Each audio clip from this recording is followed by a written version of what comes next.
और उन्होंने यशवा को जवाब दिया, यानी यशवा के लोगों ने यशवा को जवाब दिया कि जिस जिस बात का तूने हमको हुक्म दिया है हम वो सब करेंगे, और जहां जहां तू हमको भेजे वहां हम जाएंगे।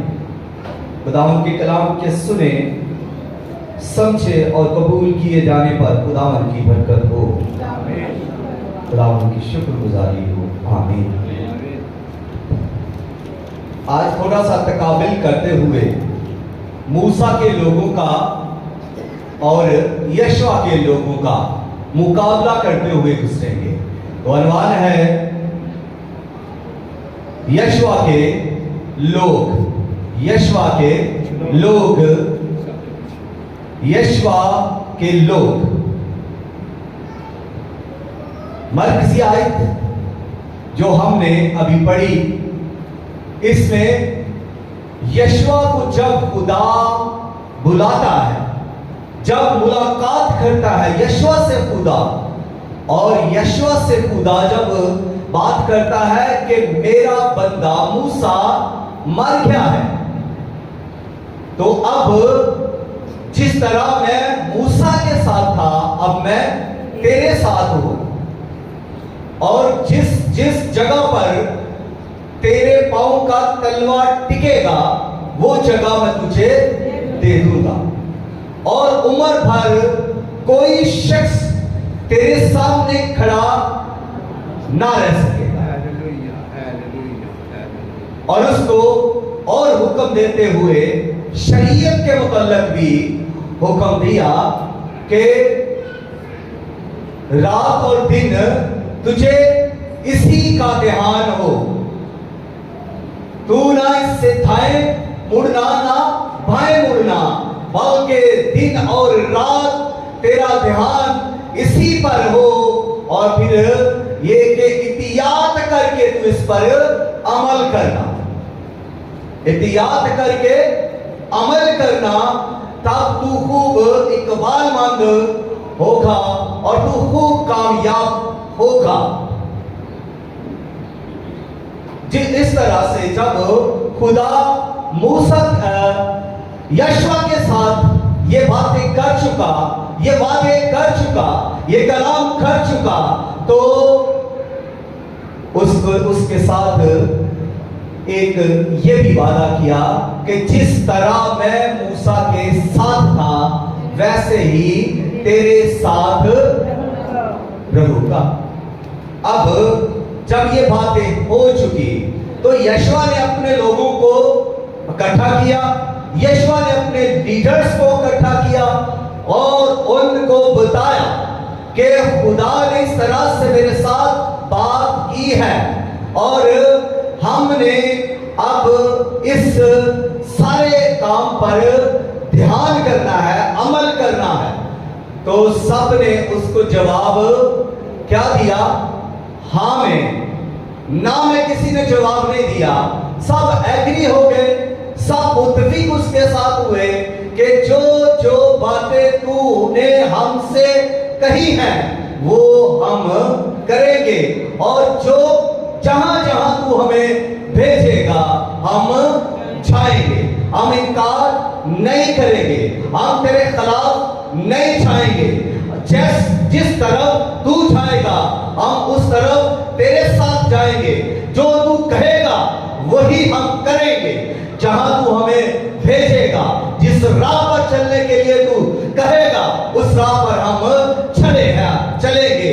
एग्री में ताबेदारी तो ये है, ताबेदारी तो ये है। लीडर के ताबे हो जाना ये है कि जब लीडर खुदा की तरफ से है, जब लीडर खुदा की तरफ से बात कर रहा है, जब लीडर खुदा की तरफ से बोल रहा है, जब खुदा लीडर खुदा की तरफ से पैगाम दे रहा है, तो फिर आप लोगों को भी चाहिए कि उस पर ध्यान दें, उस पर अमल करें, उस पर तवज्जो करें। और यशवा के लोगों ने ये किया, उन्होंने कहा कि हम ये सब कुछ करेंगे, जिस तरह तू कहेगा हम करेंगे, जहां तू भेजेगा हम जाएंगे।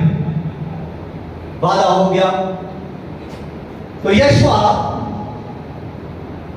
मूसा के वक्त जब बनी इस्राएल कौम मिस्र में थी, यशवा उनके साथ बनी इस्राएल कौम के साथ मिस्र में से निकल आया और बियाबान में आया।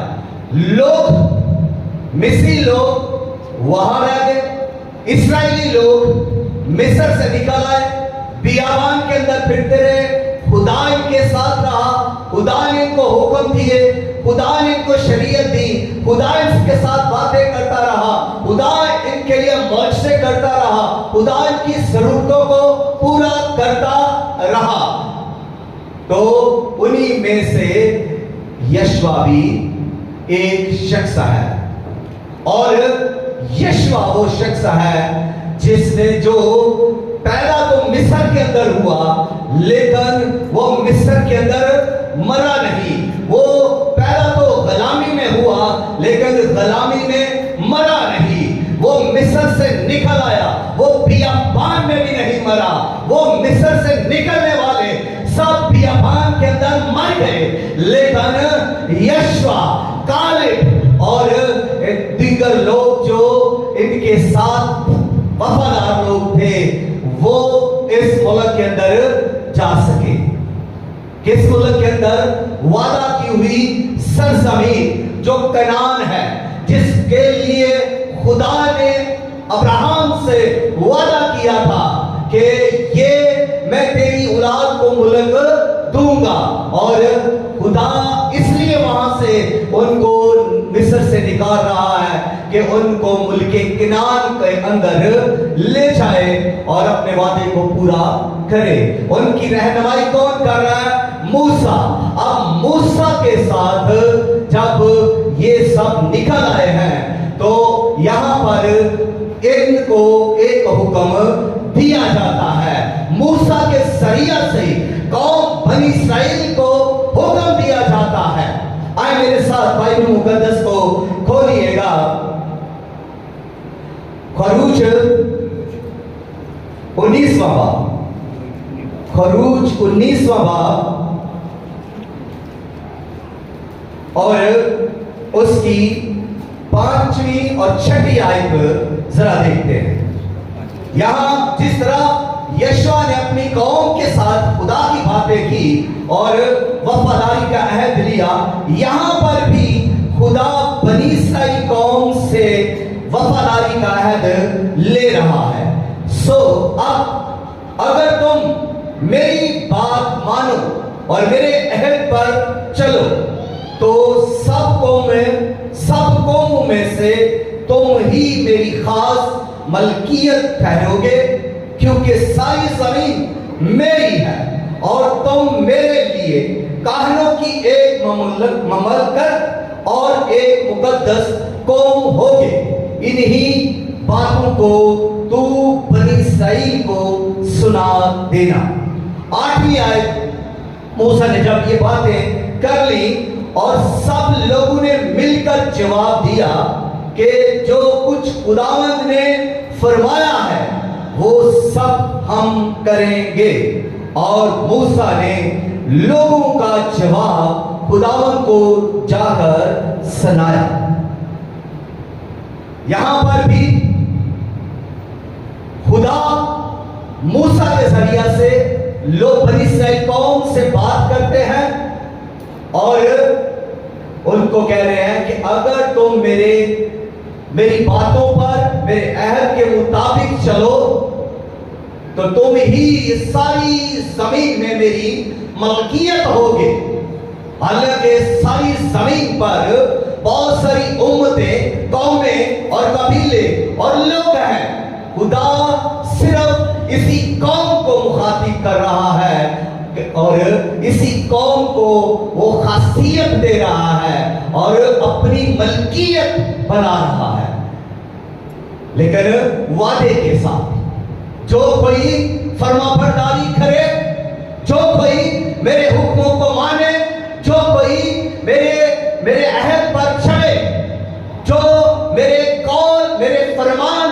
शरीयत के मुताबिक अमल करे वो मेरी मलकियत में आएगा, उसका मैं खुदा होगा, वो मुकद्दस कौम होगी, वो पाक लोग होंगे, उनके साथ मैं काम करूंगा, उनके साथ मैं रहूंगा, उनमें मेरी हजूरी बसेगी, उनमें मेरी रास्ती होगी, उन पर आसमान खुलेगा, उन पर मेरा हाथ पड़ेगा और उन पर ही मैं अपने फज़ाइल जाहिर करूंगा। लेकिन जो कोई नाफरमानी करे, बात अटल है, खुदा के फैसले ला तब्दील। खुदा ने जब उनके साथ ये मुकद्दस मूसा के जरिया पैगाम पहुंचाया तो मुकद्दस मूसा ने भी उनकी बात को लेकर खुदा को पहुंचा दी, खुदा को बता दिया कि कौम ये कह रही है, लोग ये कह रहे हैं, लोगों का ये जवाब है कि हम तेरे साथ चलेंगे, हम तेरी बात को मानेंगे, हम तेरे अहद के मुताबिक चलेंगे। तो यही बात यशवा ने भी लोगों से की और उन्होंने भी यही जवाब दिया कि जो कुछ तू कहेगा वो हम करेंगे, जहां तू हमें भेजेगा हम वहां पर जाएंगे। अब फर्क मूसा के लोगों में और यशवा के लोगों में फर्क आ जाता है। बनी इस्राएल कौम जब मिस्र से निकल आई है, रहनुमाई मूसा कर रहे हैं और मूसा ने उनको 10 अहकाम दिए, मूसा ने शरीयत दी, मूसा के वसीला से खुदा उनमें बड़े बड़े मौजज़े कर रहा है, मूसा के वसीला से खुदा उनके अंदर अजायब दिखा रहा है। और यहां तक जब वो खुदा उनके साथ है, कौमों को शिकस्त दे रहा है, दुश्मनों को मार रहा है, खुदा उनका हरावल और खुदा उनका छुड़ावल है, खुदा उनकी हर जरूरत को पूरा कर रहा है। फिर भी ये लोग बनी इस्राएल को जो बियाबान के अंदर है, जो मूसा के साथ है, जो मूसा की लीडरशिप में है, जो मूसा की रहनुमाई में है, ये लोग अपने वादे पर कायम ना रहे, इन्होंने बगावत करना शुरू की, इन्होंने सरकशी करना शुरू की और ये गिले करने लगे, ये शिकवे करने लगे और ये शिकायतें करने लगे, खुदा के खिलाफ बुड़बुड़ाने लगे, मूसा के खिलाफ, हारून के खिलाफ ये बुड़बुड़ाने लगे, शिकायतें करने लगे। मतलब के ये इनको खुदा भी याद नहीं कि खुदा ने क्या कहा है, क्या खुदा की हैसियत का अंदाजा नहीं है, खुदा की कुदरत का अंदाजा इनको नहीं रहा। खुदा जो लामहदूद कुदरत का मालिक है, खुदा जो परवरदिगारे आलम है, इनको कुछ याद नहीं रहा और यहाँ तक ये बुरबुरा रहे हैं। जब इनके लिए पीने के लिए कड़वा पानी इनको मिला है तो यहाँ पर भी ये बुरबुराने लगे, क्योंकि इनके अंदर ये खसलत थी, गुलामी इनके अंदर भरी हुई थी। इनके जब ये मिस्र में थे ये गुलाम थे और वही चीजें इनके अंदर भरी हुई थी। ये उस वक्त भी अपने उन लीडरों के खिलाफ बुड़बुड़ाते थे, बगावत करते रहते थे और सख्त मेहनत करते थे। जब ये मिस्र में थे वही चीजें इनके अंदर समाई हुई हैं। अब भी ये खुदा के खिलाफ बुड़बुड़ा रहे हैं, मिस्र के अंदर ये फरौन के खिलाफ बुड़बुड़ा रहे हैं, बियाबान के अंदर ये खुदा के खिलाफ बुड़बुड़ा रहे हैं, मूसा के खिलाफ बुड़बुड़ा रहे हैं, शिकवा और शिकायत कर रहे हैं। पानी से अभी खुदा इनको निकाल कर लाया है, पानी को 2 हिस्से कर दिया, गुलशन को 2 हिस्से करके खुशक जमीन बनाकर खुदा भी इनको लेकर आया है।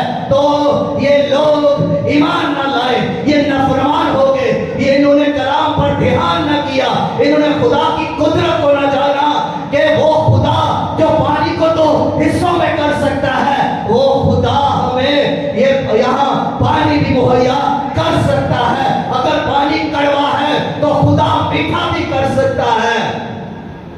लेकिन वो शिकायत कर रहे हैं। और फिर इससे आगे बढ़ते हुए वो और शिकायत कर रहे हैं, क्योंकि उनके अंदर ये आदत भरी हुई है, ये बगावत और सरकशी उनके अंदर है। वो कहने लगे कि हम तो यहाँ पर भूखा हमें मारने के लिए लाया है, हम तो मिस्र के अंदर गोश्त की हंडियां खाया करते थे, खीरे खाया करते थे, लेकिन तू हमें यहाँ मरने के लिए लाया है। ये खुराक के लिए बुड़बुड़ा रहे हैं और बातें कर रहे हैं, शिकवा शिकायत कर रहे हैं। इसके लिए भी ये बगावत पर उतरे हुए हैं। और भी ये इस तरह और आगे बढ़ते हुए ये जब मूसा इनको मुल्के किनान में ले जाने के लिए तो बात कर रहा है, तो यहां पर भी ये भुड़भुड़ा रहे हैं। जब इतला मिली, आप बताया गया कि वहां तो बड़े बड़े देव हैकल लोग हैं, वहां पर तो बड़े बड़े कांतावर लोग हैं, तो फिर यहां पर भी ये डर गए और खुदा को भूल के, उसकी कुदरत को, उसके फरमान को भूल के और कहने लगे कि हम तो वहां पर उनके सामने तलवारों के साथ मारे जाएंगे, हमारी बीवी बच्चे तो लूट का मार होंगे। हम तो बेहतर था कि हम वहां इस मिस्र में ही मारे जाते। यहां पर भी वो बुड़बुड़ा रहे हैं। और फिर इसके आगे भी बढ़ते हुए वो बुड़बुड़ा रहे हैं। जब खुदा उनको मन खिला रहा है, जब खुदा उनको बटेरे खिला रहा है, खुदा उनकी जरूरतें पूरा कर रहे हैं, तो फिर भी वो बुड़बुड़ा रहे हैं। इस निकम्मी खुराक से हमारा जी कराहियत करता है। अब फरिश्तों की खुराक से, आसमानी खुराक से, पाक खुराक से उनके मन कराहियत कर रहे हैं, बुड़बुड़ा रहे हैं, शिकवा शिकायत उनके अंदर है। और इस वजह से भी ये लोग नाफरमानी पर उतरे हुए हैं, बगावत कर रहे हैं। ये जगह जगह पर बगावत करते हुए नजर आ रहे हैं, ये जगह जगह पर बुड़बुड़ा रहे हैं। छोटी छोटी जरूरतों के लिए भी बुड़बुड़ाना, शिकायत करना, शिकवे करना इनकी आदत बन गई है। यूं मामूल है इनका, हर रोज का काम है इनका, बगावत करना, सरकशी करना और बुड़बुड़ाना। खुदा के कामों पर ये ईमान नहीं रख सकते।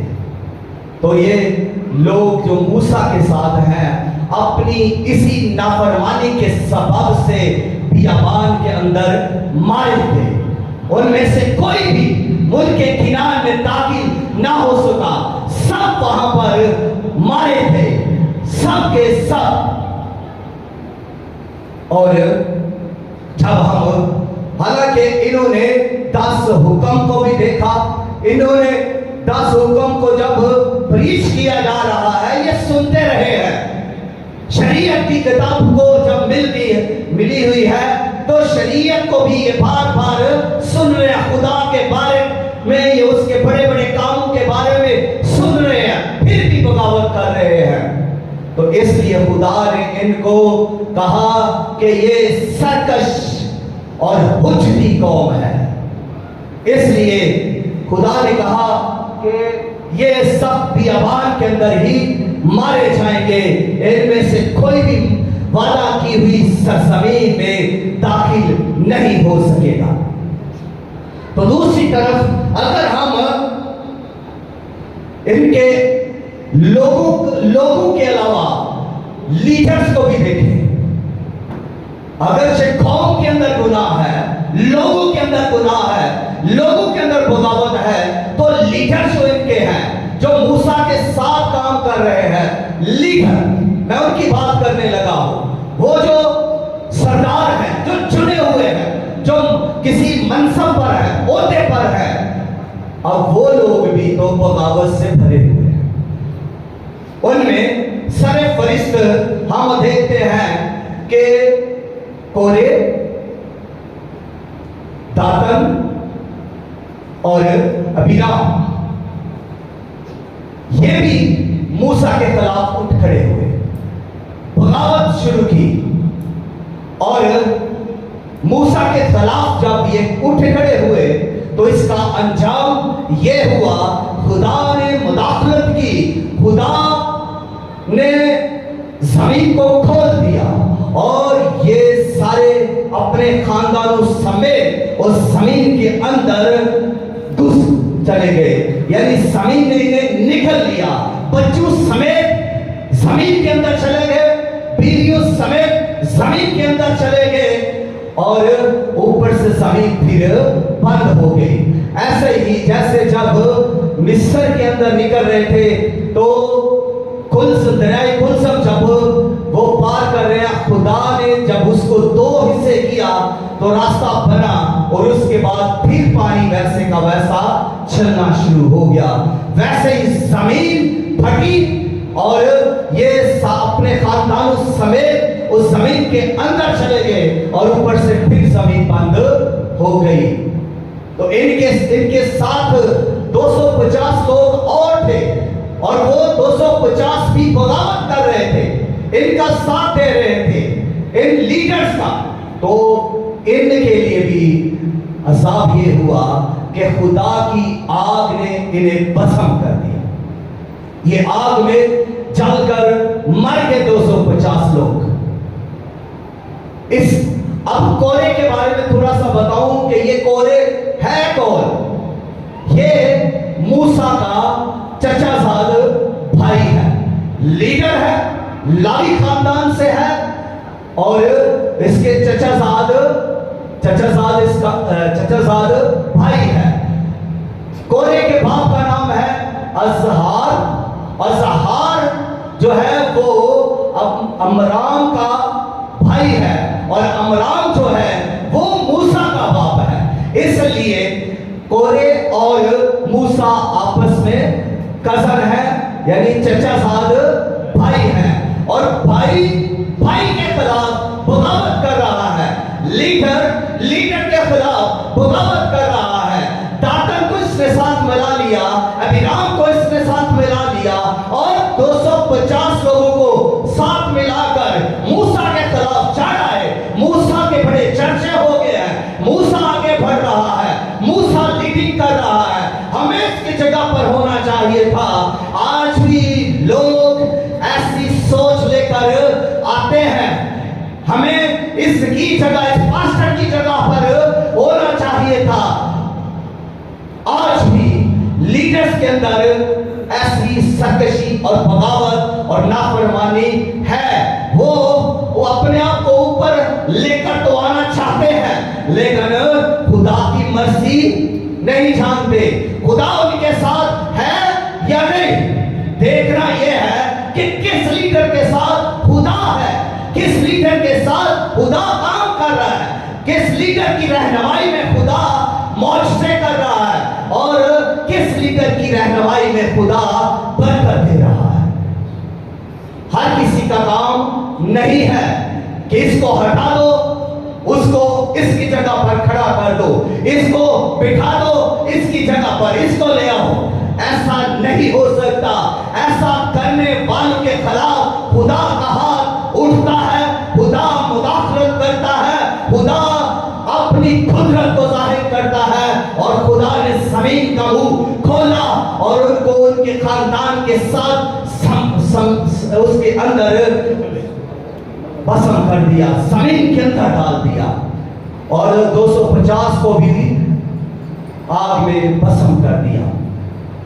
इसके आगे और करीबी तल्लक रिश्ता हारून का है। मूसा हारून का भाई है, सगा भाई, एक ही मां से, एक ही बाप से, उसका सपना भाई। हारून को खुदा ने भी मूसा के साथ लिया कि इसके साथ रहनुमाई में का इसका हाथ बटाए, इस खिदमत में इसके साथ हो। हारून मूसा के साथ मौजज़े कर रहा है। जब वो फरौन के महल के अंदर हैं तो वहां पर भी क्या हो रहा है, मौजज़े हो रहे हैं। मूसा ने अपनी लाठी नीचे फेंकी तो सांप बन गई, उन जादूगरों ने अपनी लाठी नीचे फेंकी तो उनकी लाठियां भी सांप बन गई। तो मूसा वहां पर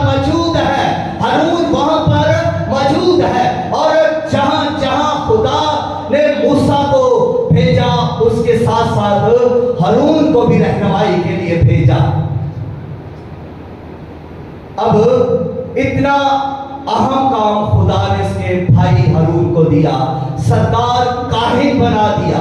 और यहां तक कि इस शख्स की अहमियत यह है कि ये वो शख्स है पूरी कौम में से अकेला कि ये खुदा की हजूरी में साल में एक बार जा सकता है और अपनी कौम के गुनाह माफ करवाने के लिए इसके हाथ में कुर्बानी का खून होता और ये वाहद था जो खुदा की हजूरी में जा सकता था। इतना ज्यादा इसे मान सम्मान मिला, इतना ज्यादा खुदा ने इसे ब्लेस किया, इसके बावजूद भी इसने भी जो है बगावत की, सरकशी की, गुनाह किया। और वो ये कि जब मूसा पहाड़ के ऊपर है, हुक्म ले रहा है और नीचे कौम हारून की रहनुमाई में है, और जब मूसा को जरा देर लग गई तो फिर सब बुड़बुड़ाने लगे, मूसा का क्या हुआ है, देर हो गई है, हमारे लिए तू एक देवता बना दे, हमारे लिए एक तू खुदा बना दे जो हमारा देवता हो, जो हमारे आगे आगे चले, जो हमारी रहनुमाई करे, जिसकी हम परस्तिश करें। हारून ने ये नहीं कहा कि थोड़ी देर और इंतजार करो, हारून ने ये नहीं कहा कि मूसा आने वाला है, हारून ने ये नहीं कहा कि खुदा कुदरत वाला है, खुदा ही हमारा खुदा है।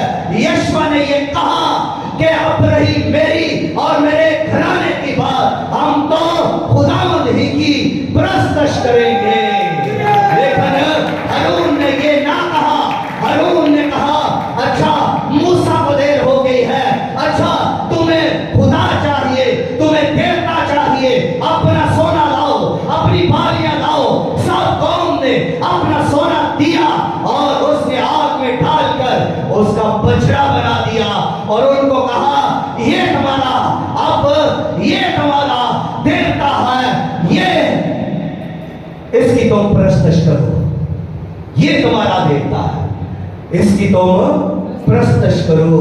हारून ने सारी कौम को बुत परस्ती में डाल दिया, गुनाह में डाल दिया।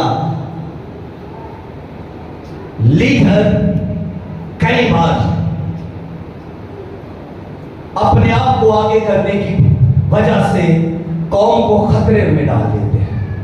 मेरा नाम होना चाहिए, मूसा पहाड़ पर है, पता नहीं क्या हुआ है, मर गया है, आना है नहीं आना, अंदर से तो उसको ये कहता होगा कि ना ही आए, उसकी जगह अब मैं देवता भी बन गया है और मैं इनका लीडर, सबसे बड़ा लीडर अब मैं। यही खराबियां हैं जो आज भी चर्चेस के अंदर, कलीसिया के अंदर तबाही, बर्बादी, बगावत, नाफरमानी का बाइस बन रही है और कौम आगे नहीं बढ़ रही, कौम बरकत नहीं पा रही, कौम के अंदर वो नहीं है जो खुदा चाहता है, कौम महरूम है उन खूबियों से, उन बरकतों से जो खुदा चाहता है। और वो खूबियां, अगर खुदा की खूबियां आपके पास है तो वो जाहिर होगी, अगर नहीं है तो कैसे जाहिर हो सकती है। खुदा तो कहता है मेरा जलाल जाहिर करो, मेरी खूबियां जाहिर करो, लेकिन अगर हमारे पास कुछ खुदा का होगा तो जाहिर कर सकेंगे। लेकिन ये लोग, इनके अंदर बार बार शिकवा, शिकायत, बगावत, सरकशी थी मूसा के लोगों में, मूसा के जमाने के लोगों में, या मूसा के जमाने की नस्ल में। लेकिन यशवा के जमाने के लोगों में ये बातें नहीं थी। यशवा के जमाने